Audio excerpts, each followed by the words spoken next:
Velen et Avine étaient cités parmi les équipes favorites pour empocher le titre en Provincial 4. Les deux équipes n'ont donc pas déçu et grâce à sa victoire 2-1, Velen a pris une belle option sur le titre. Dans l'optique du titre, c'était important de ne surtout pas perdre aujourd'hui, puisqu'on avait 2 points d'avance avant cette rencontre. Et puis en cas de nul, ça restait comme ça, mais en cas de défaite, Avine repassait devant. Et puis ça aurait été compliqué d'aller rechercher parce qu'ils ont une fameuse équipe quand même. Vous l'avez vu aujourd'hui, ça a été acharné.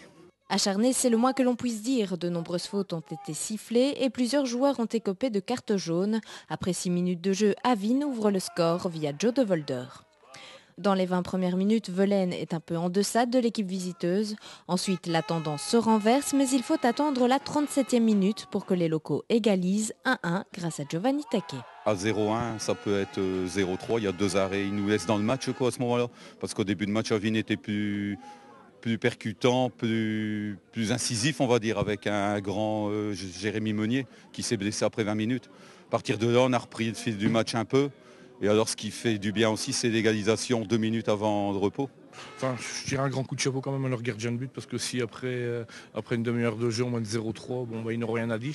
Les Velenois remontent sur le terrain boostés par leur but, mais cette deuxième mi-temps est assez pauvre en occasion, le jeu est cassé par les nombreuses fautes et Avine prend un coup sur la tête lorsqu'un des joueurs est exclu pour une deuxième carte jaune. Velen profite bien de la situation et Julien Tricot inscrit le deuxième but à la 87e minute, score final 2-1. On a bien recommencé. Et puis après, le deuxième tournant, c'est l'exclusion de Andy Van Cranest. Donc 2 jaunes exclus. À partir de ce moment-là, on n'a plus vu Avine. Et puis on a encore une grosse occasion 10 minutes de la fin, un tir sur le poteau.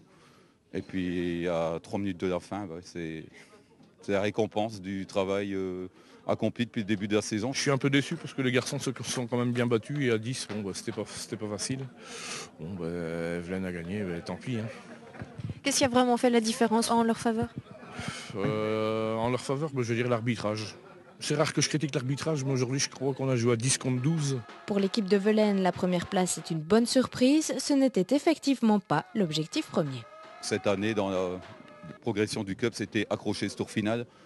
Maintenant, tour final, on y est, je suppose.